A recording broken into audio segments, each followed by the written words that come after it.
Ladies and gentlemen, welcome back to The Catholic Citizen. My name is Peter Range, and on today's show, we're talking about March Madness, immigration, as well as so much more in just a minute.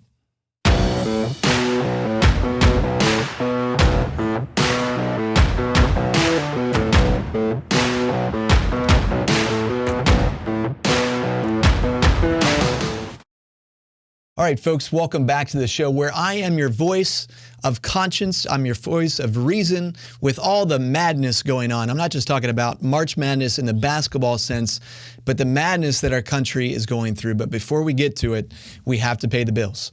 So first and foremost, awakencatholic.org/donate, folks. We need your help to get this premium, awesome content out to you to make sure that your conscience is formed with the heart of the church. So please donate at awakencatholic.org. Secondly, there's a fantastic app that I encourage you to download. Become a part of the Awaken Catholic community. It's a great opportunity to get to know fellow Catholics who are striving for sanctity. Please download the Awaken Catholic app today. Lastly, have I mentioned before how much I love Casa Bea Cleaning? Casa Bea is absolutely fantastic.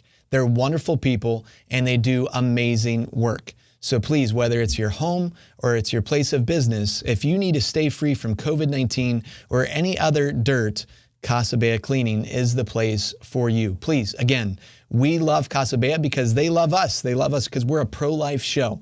So please patron Casa Bea today.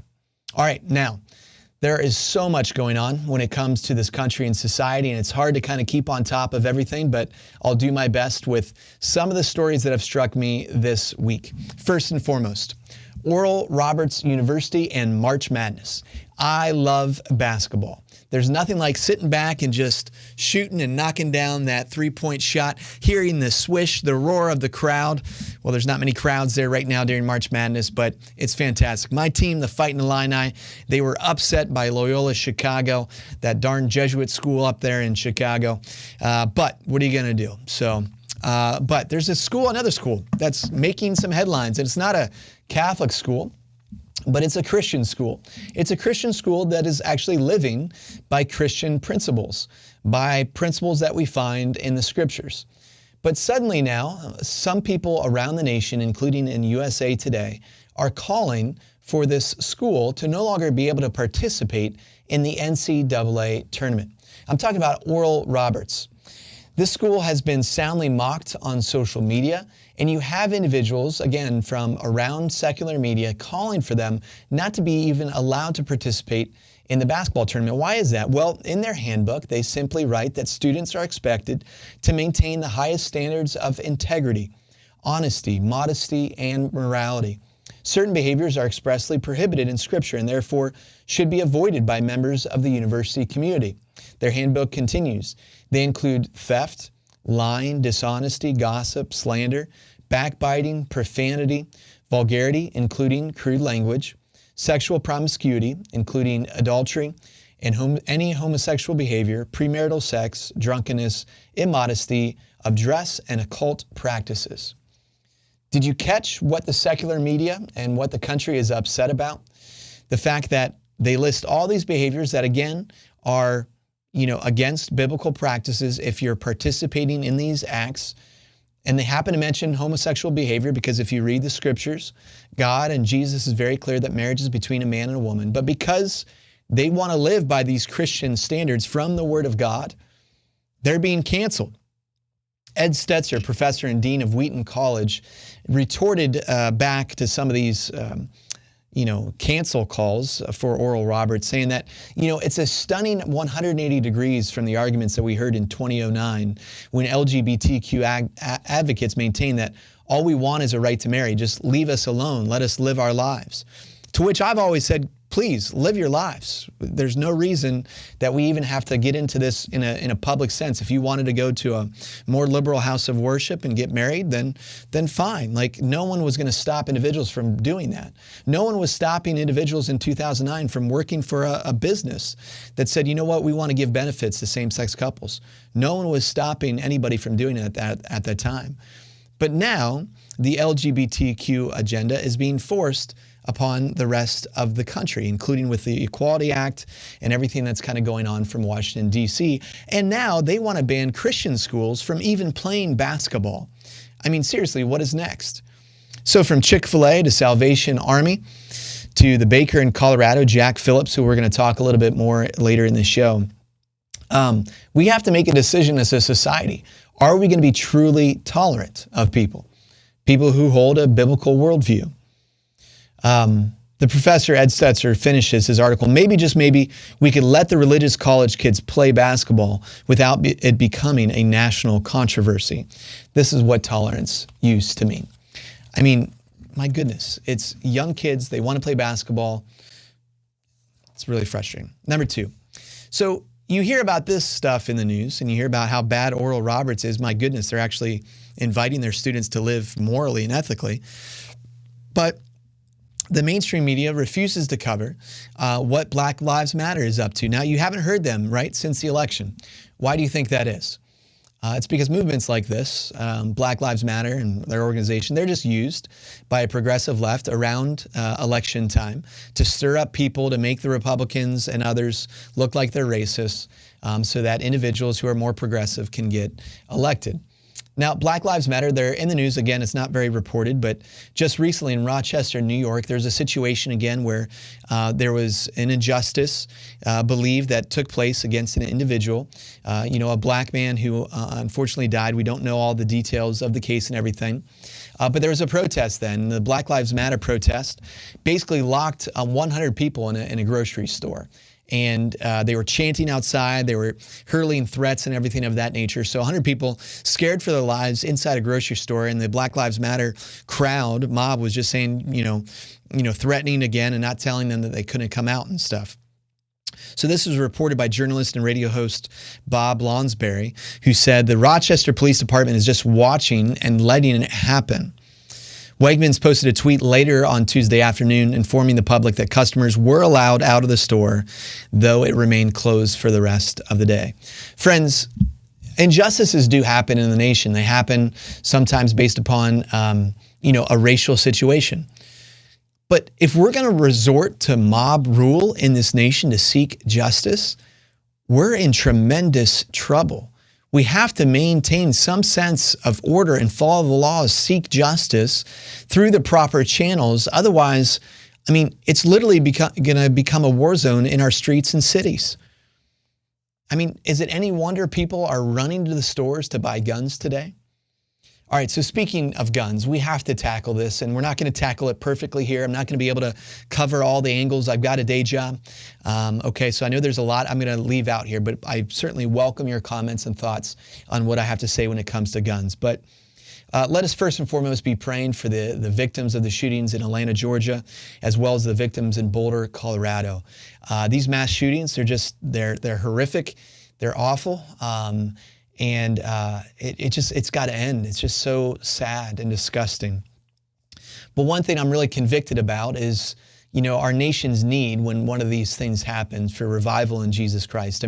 Nothing short of people understanding and appreciating the goodness and value of human life is going to end these things. But let me just cover a few things on these stories. And I want to focus first and foremost on guns and gun-related deaths here in this nation. So there's approximately 40,000 gun-related deaths each year in the United States, but 2/3 of those gun deaths are actually suicides, which is terribly tragic.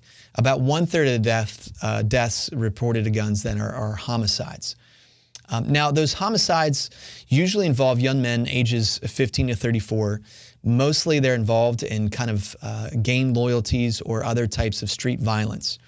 The last notable group of similar deaths when it comes to gun deaths are 1,700 women who are murdered each year, usually as a result of domestic violence. So first and foremost, just to put this in context when we're talking about gun deaths and things we're talking about that at a national level, the majority of gun deaths are not these mass shootings that take place. Okay. Now, when these gun deaths occur, when these mass shootings take place, the immediate focus is on the guns, that we have to ban guns immediately first and foremost. We have to ban certain types of guns because they're to blame for the mass shootings. never mind you that there are other weapons of death and destruction that are used to kill people. Just 2 years ago, there was a stabbing deaths in China. 30 kids were killed in a school because a man took a knife and he went around and started stabbing children. It's absolutely horrific and awful and evil. But there's plenty of weapons of destruction that are used to kill people. But again, the USCCB, the church, second point on this, in their 2019 document, Responses to the Plague of Gun Violence, this is what they have called for: a ban on assault weapons, universal background checks, a federal gun trafficking bill, regulations on sales of handguns, improved mental health interventions, safety measures, and an honest assessment of violent images and experiences in our society. So that's what the USCCB has called for. Now, no matter where you stand on those things, just a couple issues that I want to draw our attention to when it comes to, let's just look at the Colorado case for a minute.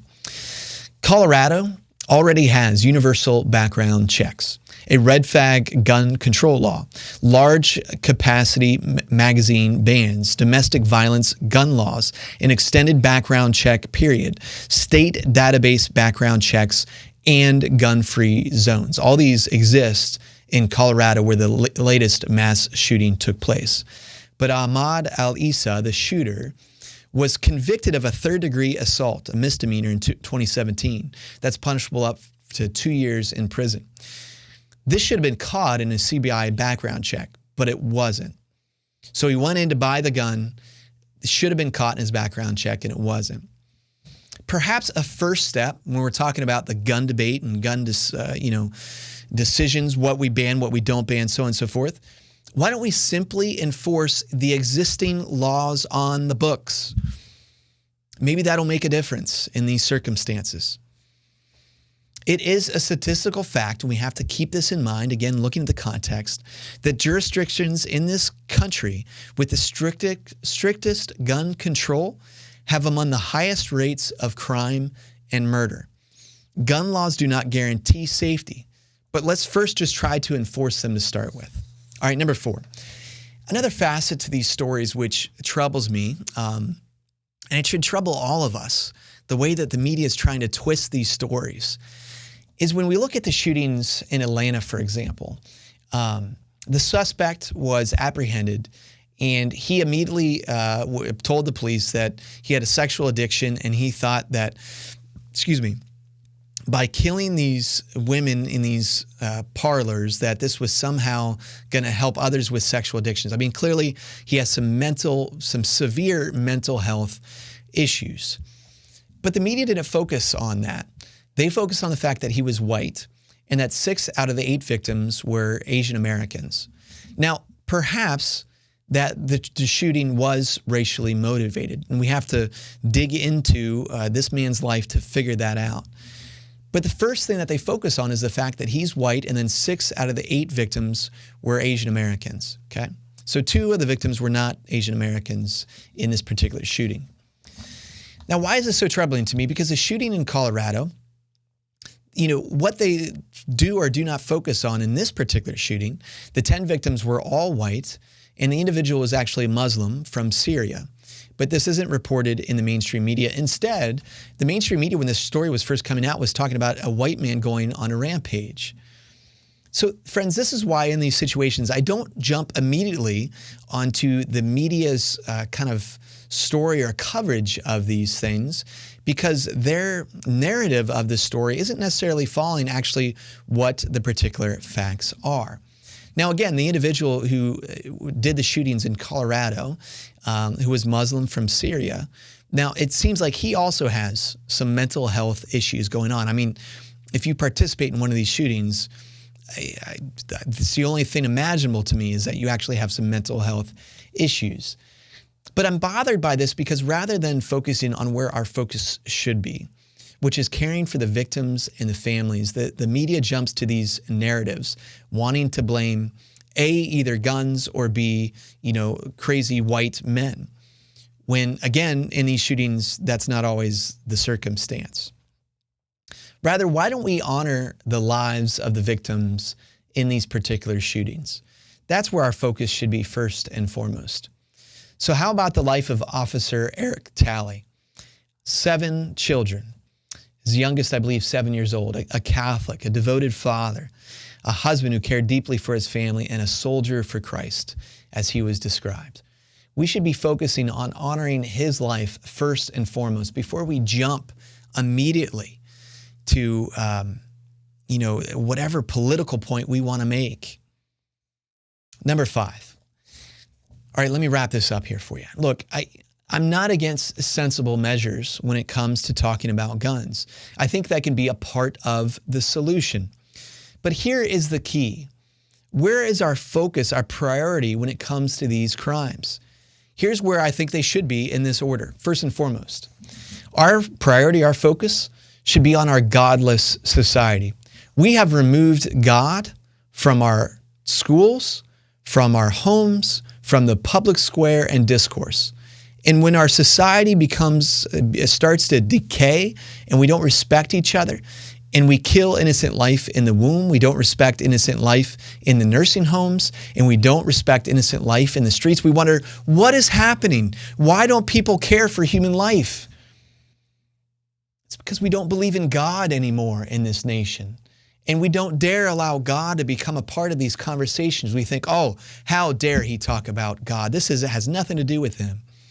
This has everything to do about God and the fact that we don't believe in God anymore, that we don't believe in ultimate truth. And because we don't believe in ultimate truth, we don't value ultimately the human person made in God's image and likeness.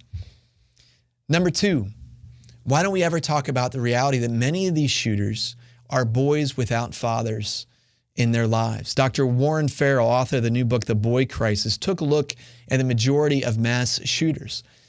And too often they're boys without active fathers in their lives.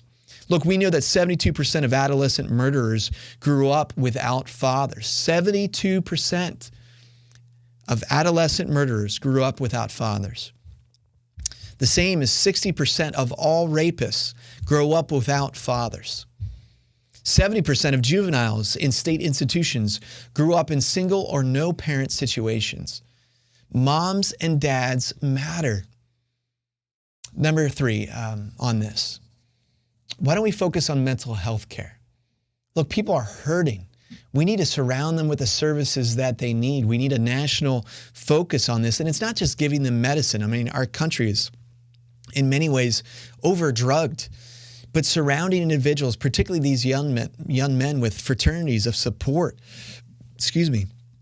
so that they can share their burdens in their life. Number 4, we do have to look at the violence which is just prevalent in our culture and society, whether that's the video games, movies, TV, wherever it may be. I mean, our young boys turning on the TV, just, watching a basketball game on March Madness, whatever it may be, and, the commercials. I've got to change my young boy. He's already seen, these things of violence on TV. If we don't think that these thousands and thousands of images of violence don't have kind of a numbing effect, a desensitizing effect on our kids, we're fooling ourselves. Some of the shooters, after they went through the experience of shooting people, said it was just like a video game. Lastly, yes, let's have a conversation about guns. Let's do it. That's fine. Let's talk about background checks. Let's talk about all those things that we could put in place to make our people safe. But these are not going to have success unless we address those other things I mentioned. Like, you can ban all guns, but there's still criminals who get guns and shoot people, right? So it's not going to solve the issue. So let's start with those other things as well. All right, immigration hypocrisy. The Associated Press, I mentioned this last week, the Associated Press is actually coming out and saying, look, this is ridiculous. The Trump administration, called all sorts of things. I mean, Trump was called Hitler. These sites on the border were called concentration camps by people on the left. ICE, Immigration and Customs Exchange border agents, related to Nazi German soldiers during the Trump administration. Now, President Biden is doing the exact same thing. Kids are in cages on the border.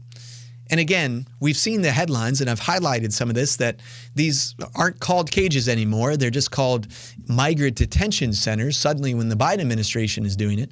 I mean, it's just mind-blowing, the hypocrisy, and how people on the left don't see this, I'm not sure. With that being said, the Associated Press now is calling out the Biden administration, not only for doing this, but unlike the Trump administration, the Biden administration has been keeping people from these facilities, the press, from actually going and taking pictures. Now, the only pictures we have, and only because we know that what's going on, is because a congressman secretly took pictures and then leaked them to the press. But the Associated Press recently, we'll have a story in the show notes. They've been calling out President Biden. So you know, if the liberal press, if the progressive press is calling out the president now on this is actually something pretty serious, where the Biden administration, afraid of the reality of the crisis on the border getting out there, are telling the president, no, you can't go in and take pictures here. Does that sound like a transparent administration to you? All right, the Equality Act. Let me just cover this real quick. We have to take action on this, folks. I don't think we realize what's going to happen to the church and to Christian businesses if this thing passes. I mean, this is going to be literally transform our society and Christians' ability to live out. I mean, you think Oral Roberts, the basketball team, is bad. I mean, they might quite literally ban schools from participating in the public square, like the NCAA tournament, whatever it may be. You think I'm wrong? Think of Jack Phillips. Jack Phillips, of course, was sued because he wouldn't participate in a same-sex wedding ceremony. He didn't want to bake a cake for a same-sex couple. He served that same-sex couple and other things that they had going on, but that particular religious ceremony he didn't want to participate in. So he was sued. The case went all the way to the Supreme Court. But before that case, the week actually that case was being heard at the Supreme Court, he was sued again. He was sued again because he refused to bake a cake for a transgender celebration surgery. So they set up a lawsuit before the other lawsuit was even ended. So if you don't think these people are targeting Christian businesses to make a point, you're wrong. And look, the majority of LGBT people, they just want to be left alone. They want to live their lives just like I want to live my life. But there is a group of individuals who are seeking to transform society, to shut down Christian voices. And we as Christians, we have to stand up and realize, like, this is going to fundamentally alter, transform our ability to live the faith in the public square. And it's going to lead, folks, to what just happened in Canada. And you think I'm making up these stories. I'm going to put this story on the website as well. A father, was just arrested in Canada because he refused to refer to his own daughter as the pronouns that she wanted to be referred to. She's a teenager living under his roof. But he was arrested because he spoke out against her getting dangerous, unproven hormonal treatment injected into her arm to help her transition to becoming a male. And because he refused to go along with this, he has been arrested. Folks, right down the road in Cincinnati, a young child was removed from their parents' home because they refused to go along with their hormonal treatment to help their daughter transition to the next gender. Look, think about your own daughter, your own family for a moment here. Or if you're someone who's on the LGBT side and you really believe in the Equality Act, is this really the country that you want? Do you believe that kids should be able to be removed from their parents' home simply because the parents might disagree with their desire to become transgender, to get these shots? Maybe you do. But that's not the country or society I want to live in. I believe that parents have rights and that kids should actually listen to their parents. Now, when they're 18, they leave the home. Hey, you're a full-flown adult, okay? So you can make the decisions that you want to make. You're a free individual. But don't start taking kids out of people's homes. I mean, I have never in my life, I've never shot a gun in my life. I'm a strong supporter of the Second Amendment. But I've never even thought about having a gun. When I've prayed about it, it's just like the Lord's told me, like, those who live by the sword die by the sword. But my goodness, I mean, never has a desire been so strong in my life to actually have a firearm in my home because, I mean, I know I'm a semi-small, very small public figure, and I talk about these things. But my goodness, I mean, what if people try to start putting thoughts into my kids' heads, and then they try to come take my kids? You're not taking my kids. And this is why I care so passionately about it, because I love the hell out of my children. And I'm not going to let this ideology seep into my home. And we as Christians, unless we band together and start fighting some of this stuff and start speaking out against it and stop caring about whether people think or whether or not we're going to be canceled, problems are just going to keep coming. All right, last story. Going too long, I'm sorry. All right, Holy Week. It's coming up. Palm Sunday, this Sunday. Praise the Lord for this. Holy Week. I once talked to a priest friend of mine. He said Holy Week is one of the most powerful weeks of the entire year because the same spirit, the same power that was there that permeated the world when Jesus was resurrected is the same spirit that will be present during Holy Week. And he said it's so powerful because he talked to an exorcist in his order.